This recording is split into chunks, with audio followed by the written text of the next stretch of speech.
Me parece que hemos recuperado la conexión con Javier González de Lara, con el presidente de la Confederación de Empresarios de Andalucía. Buenas tardes, Javier. Buenas tardes. Bueno, es un placer saludarte. Hemos dedicado buena parte al menos el primer tercio de programa, a comentar evidentemente lo más importante hoy, la decisión del Gobierno de paralizar, salvo lo esencial, la actividad económica, aunque visto el decreto lo esencial es fundamentalmente la industria y la construcción.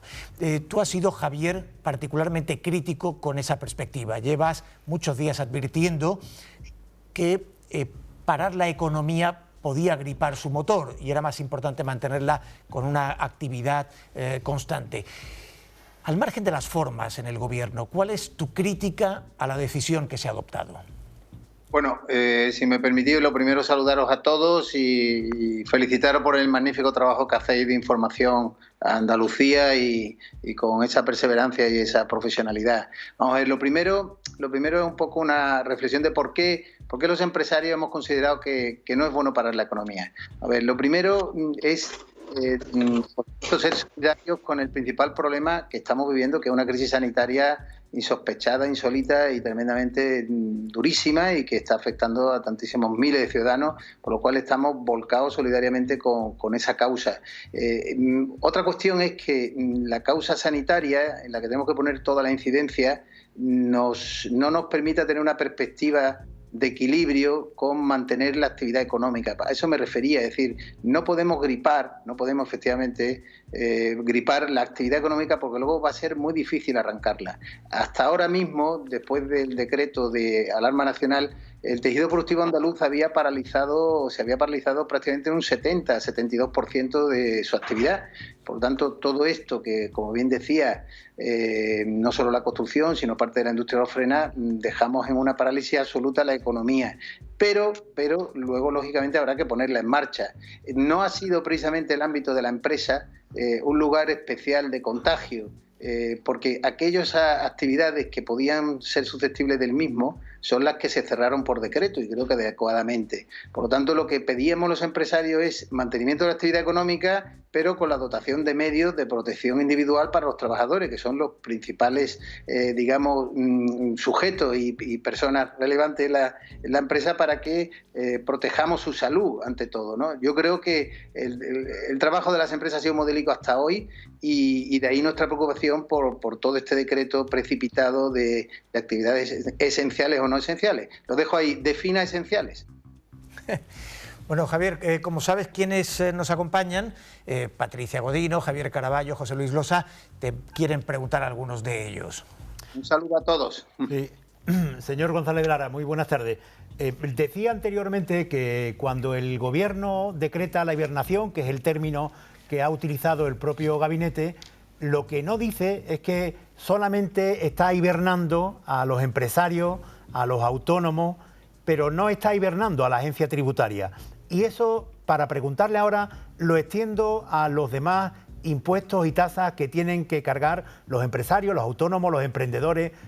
Me gustaría que valorara usted qué puede hacer un ayuntamiento, una provincia, una comunidad autónoma como Andalucía, además del Gobierno, para ayudar a los empresarios a que puedan pasar la hibernación. No sé si tienen en la cabeza algunos ejemplos concretos de lo que pueden hacer, pero no solo el Gobierno de la Nación, también la Junta de Andalucía, también las provincias y también los ayuntamientos que tienen sus tasas y sus gravámenes que nos afectan a todos. Bueno, una pregunta muy amplia, muy buena y que va a ser difícil sintetizarla, pero voy a intentarlo. Vamos a ver. Lo primero, esto es una historia de todos. Esto no es una historia de buenos y malos, una historia de quién lo hace mejor, quién es más solidario, quién es menos. Aquí al final todos tenemos que sumar en la misma dirección. El Gobierno central, las comunidades, las diputaciones, los ayuntamientos. Empiezo por abajo. Me consta que hay muchos ayuntamientos. Le pongo un caso concreto. Hoy, hace unos minutos oí al alcalde de Málaga hablando de un paquete de medidas para poder, retrasar a través de moratorias lo que es el tema fiscal, ¿no? La Diputación de Málaga y de otras provincias de Andalucía está haciendo lo mismo, Sevilla, etcétera. Yo creo que con una conciencia global. La comunidad autónoma, el Gobierno autonómico, pues yo creo que ha tomado una medida bastante razonable, además de tener un coste inmenso en el ámbito del sostenimiento de la sanidad, porque al final tenemos un ministro de Sanidad, pero tenemos una sanidad, una salud que está transferida y que al final el coste, el sostenimiento fundamentalmente es de las comunidades autónomas. El esfuerzo es monumental, además de las prestaciones sociales y del mantenimiento de toda esa red tan importante de derechos básicos de los ciudadanos. Pero es que el gobierno autonómico ha sacado una línea de crédito de 1.000 millones de euros que compartimos, que aplaudimos y que más de 500 millones van a entrar a través de la Sociedad de Garantía Recíproca, Garantia, a partir de esta semana, martes, miércoles, a funcionar para ayudar a través de pequeños créditos y a través de avales, como es natural, a las microempresas y a los autónomos. Y ahora vamos al gobierno central. El gobierno central empezó muy bien. Empezó muy bien a partir del 17, 18, 19 de marzo, hablo de memoria si me lo permiten, dando una serie de medidas que podían ser más o menos insuficientes, pero en la línea correcta, que es apoyar la liquidez de las empresas con esos 200.000 millones de euros a través del ICO, que se simplifican en 100.000, que evidentemente el ICO, si me dejáis que lo explique, pues es complejo porque el ICO es tremendamente exigente en criterios de solvencia, donde a la empresa que se acoge a una de esas medidas pues le piden la cuenta de pérdidas y ganancias, su balance, su pool financiero con otras entidades, estar al corriente de los impuestos, de una serie de requisitos que lo va a dilatar y retrasar. Si a todo eso le sumas luego una serie de medidas erráticas como ha sido las de este último fin de semana, pues realmente lo que hacen es dificultar la viabilidad de las empresas. Se hizo con buen criterio en esa fecha a la que me refería. Bueno, pues la asunción, el decreto de alarma y las medidas económicas que lo acompañaban, pues ese acuerdo en materia de ERTES, un acuerdo entre centrales sindicales y empresarios. Y ese acuerdo, al final, a la postre, lo que ha buscado es la flexibilización del mercado laboral para que las empresas pudieran en unos meses recuperar la normalidad. Pero de repente se rompen las reglas del juego y de repente en el fin de semana ha sido una medida tras otra, más sorpresiva imposible y sobre todo sin contar con el criterio de las empresas y de los agentes sociales y económicos. Yo creo que, en mi opinión, no es el camino adecuado.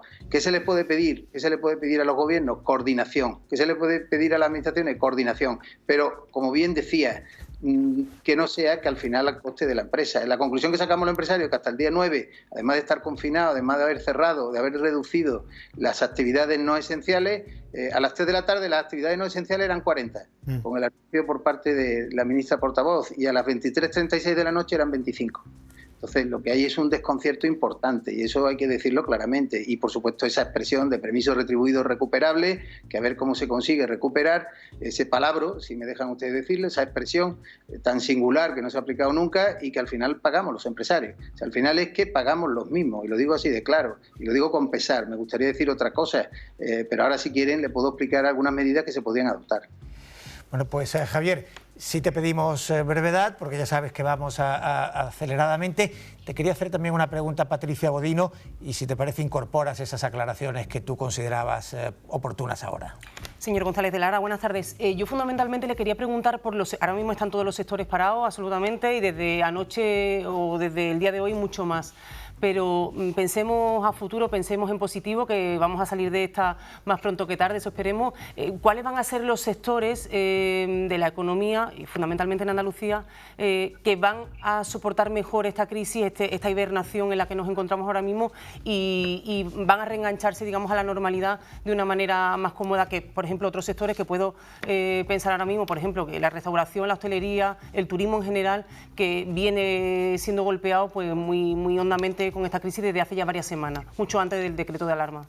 Sí, muy rápidamente. Es difícil saber quién va a responder mejor. Yo creo que esto tiene mucho que ver, aparte del análisis sectorial que hacía, por la propia dimensión de la empresa. Se va a ver muy afectada las micropymes y los autónomos. Y no olvidemos que el 96% del tejido productivo andaluz son micropymes y autónomos. Entonces, el problema es un problema de liquidez. Evidentemente, todas aquellas actividades que se han cerrado por decreto lo van a pasar mal, lo van a sufrir, y si además se han acogido a ERTE porque no les queda más solución, luego van a tener la obligación de respetar el empleo durante 6 meses. Es decir, la situación no es cómoda, la situación no es fácil, pero yo estoy convencido que entre todos vamos a salir adelante. Lo que ocurre es que necesitamos coherencia, sensatez y sobre todo no improvisación. Eso es lo más importante. Las medidas hay que consensuarlas dentro del diálogo social, y para eso ha funcionado al principio de la crisis. ¿Por qué se abandona? No lo sé. Quizás no sea el momento, y ya concluyo en esta reflexión, que daría para mucho. Quizás se está primando en este fin de semana, sobre todo hacer política y sobre todo incorporar algunos criterios ideológicos que no compartimos. Hay una parte del Gobierno central al que apoyamos incondicionalmente, que está mostrando sensatez en la medida de lo que puede, pero lógicamente no es el momento de hacer política. Bueno, pues Javier González de Lara, presidente de la CEA, te agradecemos como siempre tu buena disposición a participar en estos programas, en estas conversaciones y a compartir información y reflexiones sobre la situación. Me temo que la incertidumbre es también para vosotros, pero en fin, ánimo y suerte en la travesía del desierto. Si me permite una reflexión muy rápida, sobre todo para los espectadores, yo creo que la clave de todo esto, aparte del análisis de lo que estemos viendo, es ayudar a que los empresarios, los autónomos tengan liquidez.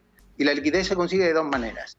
Como me decíais en la primera pregunta, o bien aportándote, digamos, créditos, avales, etcétera, o sea, digamos por arriba o por abajo. Es decir, no detrayéndote recursos a través de una fiscalidad que nos penaliza. Mañana, día 31, los empresarios que facturan más de 6 millones de euros van a tener que pagar el IVA. El 20 de abril van a tener que pagar los autónomos, las pymes, micropymes, el IVA y el IRPF. Pero en junio todos los ciudadanos tendremos que pagar el IRPF.